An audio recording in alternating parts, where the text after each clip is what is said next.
Guys, क्या आप जानते हो कि अमरनाथ के शिवलिंग की तरह दुनिया में भी एक और शिवलिंग है जहां पर हर साल हजारों श्रद्धालु दर्शन के लिए जाते हैं। गाइस, ऑस्ट्रेलिया के सोल्सबर्ग के पास एक 40 किलोमीटर लंबी बर्फ की गुफा है जिसमें प्राकृतिक शिवलिंग जैसी आकृति है और ये अमरनाथ के शिवलिंग से कई गुना बड़ा है। गुफा में लगभग 1 किलोमीटर तक सीढ़ियां हैं ताकि आसानी से शिवलिंग तक पहुंचा जा सके और इस शिवलिंग की ऊंचाई लगभग 73 फीट है। गुफा के अंदर जाने के लिए लोगों को खतरनाक रास्तों से गुजरना पड़ता है। यह दुनिया की सबसे लंबी बर्फ की गुफा है और यह 1889 में खोजी गई थी। यहाँ आपको कई आकार मिलेंगे जो शिवलिंग की तरह दिखती है। बर्फ की यह गुफा मई से अक्टूबर तक खुलती है। इसमें प्रवेश करने के बाद आप महसूस करेंगे कि आपने एक और अलग नई दुनिया में प्रवेश कर लिया। गाइस, सड़कों पर आज के समय में भारत के छोटे शहर और गांवों में कारें बहुत आसानी से दिख जाती है, बल्कि कारों की भीड़ की वजह से सड़कों पर जाम तक लगने लगा है। लेकिन एक वक्त ऐसा था जब भारत में कारों की गिनती कुछ गिनी चुनी हुआ करती थी।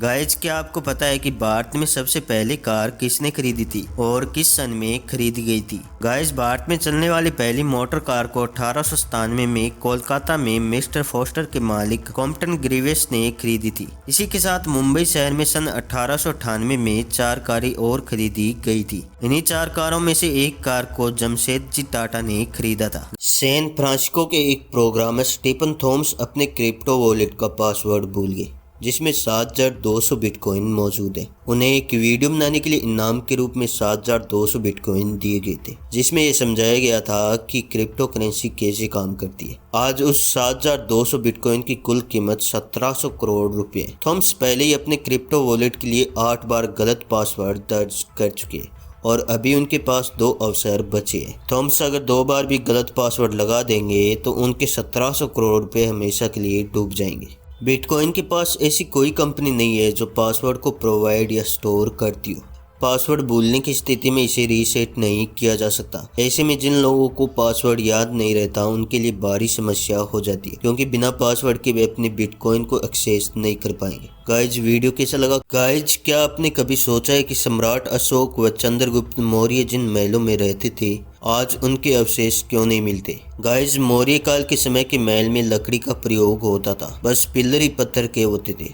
पटना के कुमारा गांव में मौर्यकालीन महल के अवशेष मिलते हैं जो आप तस्वीरों में देख सकते हैं। मैंगनीज के अभिलेखों से यह पुष्टि होती है कि मौर्य काल में महल लकड़ी व पत्थरों के सहयोग से बनते थे। क्योंकि लकड़ी समय के साथ खत्म होकर मिट्टी में समाहित हो जाती है, ऐसे में सिर्फ पत्थरों के पिल्लर ही हमें प्राप्त हो सके। गाइज, वैसे तो हमारे देश में काफी सारे महान इंसान हैं जो अपना काम बखूबी पूरा कर रहे हैं, पर इनको कोई पहचान नहीं मिलती क्योंकि हमारे देश की जनता को ऐसे निष्ठावान इंसान की कोई परवाह नहीं है। माइक मूर्ति जो दक्षिण भारत के धार्मिक उत्सव में खोए हुए बच्चों की सूचना देते हैं, अब तो उन्होंने इस काम को ही अपने जीवन का पहला और आखिरी मकसद बना लिया। माइक मूर्ति पिछले 50 सालों से अपना यह काम कर रहे हैं, वो भी बिना किसी लालच के। अभी तक उन्होंने 46,000 बच्चों को अपने परिवार से मिलाया, जो अपने आप में एक रिकॉर्ड है। मूर्ति जी के प्रयास और कर्तव्य निष्ठा से भरे उनके काम को हमारा सलाम है। गाइज, ऐसे इंसानों से ही आज हमारे समाज में इंसानियत अभी तक जिंदा है। गाइज, आपको ये जानकर गर्व महसूस होगा कि माल्टा देश की सरकार ने साल 2003 में मेवाड़ के सूरवीर महाराणा प्रताप पर चांदी का सिक्का जारी किया था।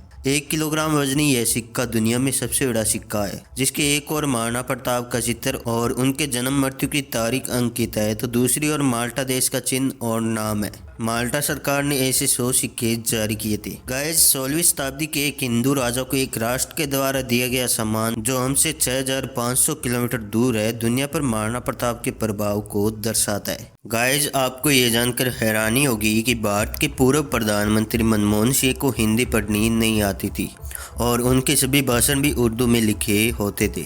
मनमोहन सिंह हिंदी में बात करने में तो सक्षम थे लेकिन उन्होंने कभी भी देवनागरी लिपि या हिंदी भाषा पढ़ना नहीं सीखा।